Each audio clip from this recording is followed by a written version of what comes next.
Hello, hello, hello.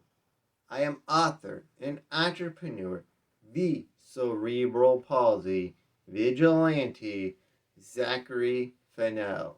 In today's video, I would like to discuss finding happiness living with cerebral palsy, or CP for short.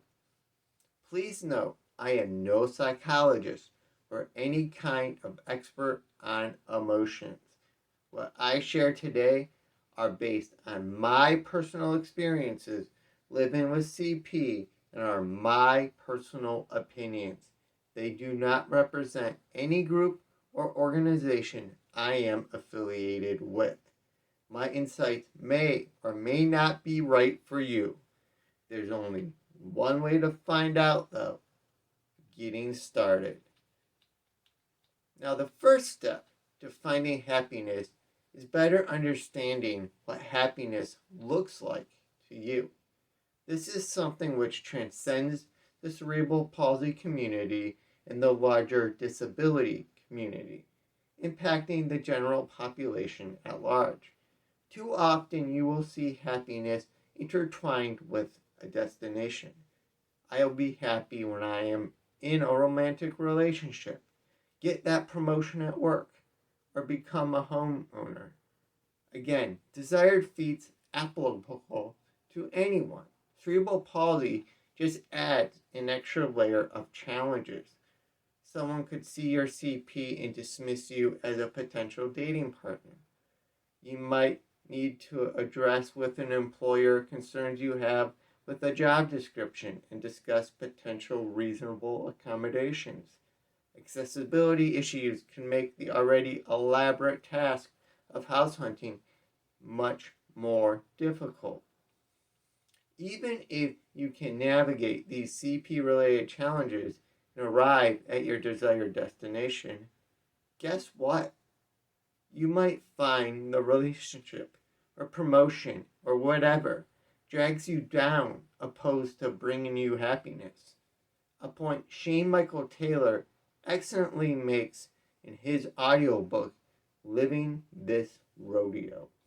His insights were so impactful, I reference them in my own memoir, Slow and Cerebral.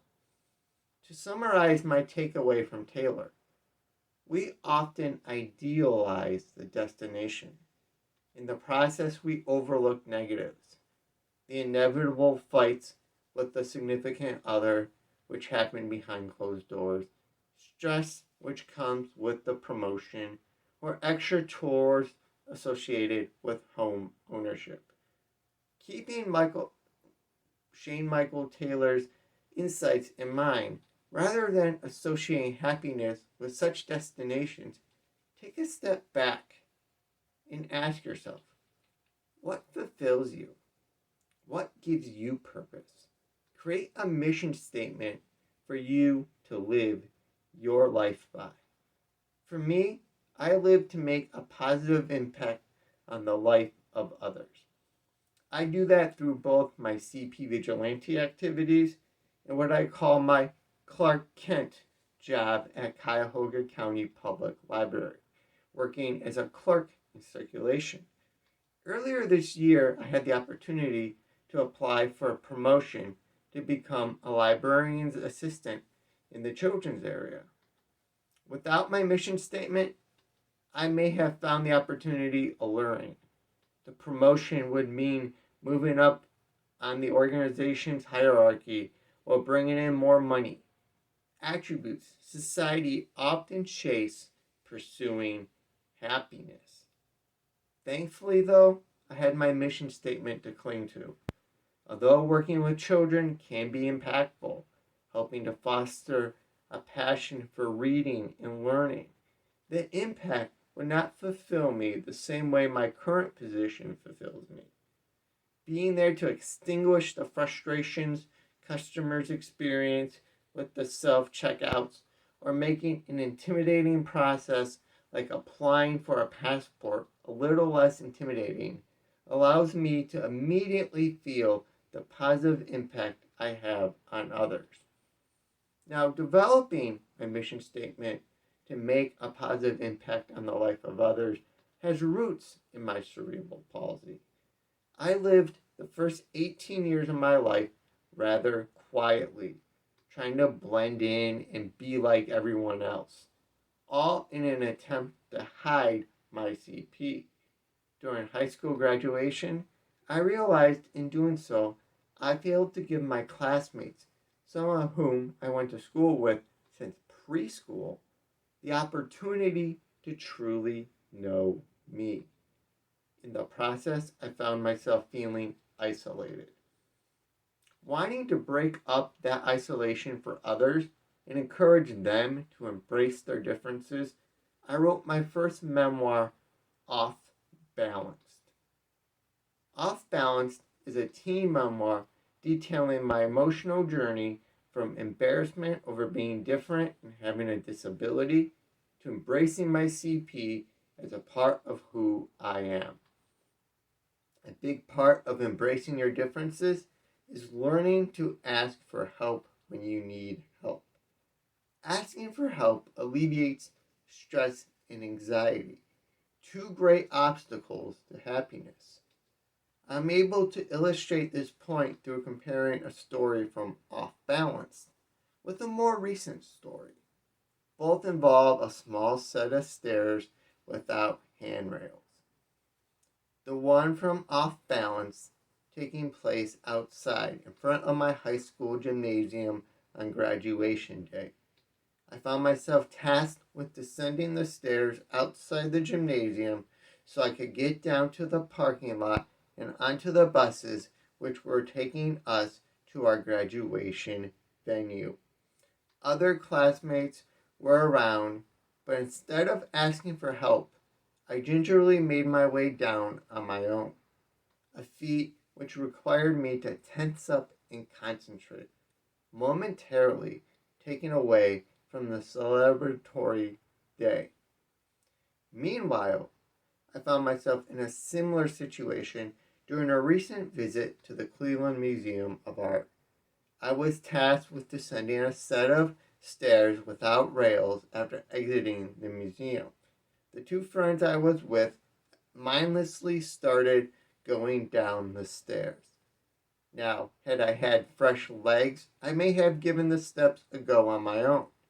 However, that morning I had completed a 5K before spending the afternoon walking around the museum. So physically, I was tired.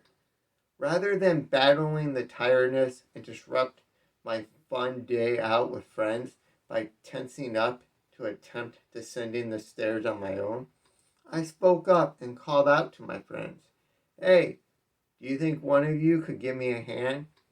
One of my friends raced back up to lend me the requested hand. If by chance you're watching this and thinking, I don't want to be that person. Other people don't need to ask for help. I shouldn't. Well, you just brought me to my next point. You are you, not other people. Comparing yourself to others is a disservice to yourself. Other people do not face the obstacles you face, making any comparison invalid. I know, though, that comparing yourself to others is tempting. That's an issue I address in Slow and Cerebral. As I detail in Chapter 9, Last Place, my first 5K proved just as challenging to me emotionally as physically. Like the chapter title suggests, my hour-plus finish time left me finishing dead last, behind individuals twice my age or walking the course with their dogs. Comparing myself to these other individuals led me to feel dejected and defeated. I could have easily sulked in these negative emotions and decided 5Ks are not for me. Instead, I changed my mindset, stepping away from the toxic comparisons and focusing on my own performance. I was able to find happiness and enjoyment in running. Well, walking. technically limping. Let's just say movement.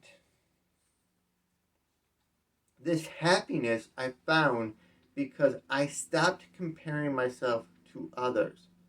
Along with learning to ask for help and creating a mission statement to live by through answering what gives me purpose and fulfillment, I am navigating my CP and happily enjoying this journey called life. Journey being a key word, since happiness is in the journey, not the destination. If you want to learn more about my journey in life, check out my memoirs, Off Balance and Slow and Cerebral, which documents my journey to accomplishing the unreasonable for me. That was not letting my disability stop me from becoming a marathoner. I left a link to my Amazon author page in the video description. Enough about me, though. What fulfills you? What gives you purpose? What will be your mission statement to guide you on your journey in life? Tell me in the comments below. While down there, also click the thumbs up icon to show YouTube and the world you enjoyed today's video. And if not already, hit the subscribe button and ring the bell icon to receive notifications every time I publish a new video. Until next time, remember, don't blend in, blend out.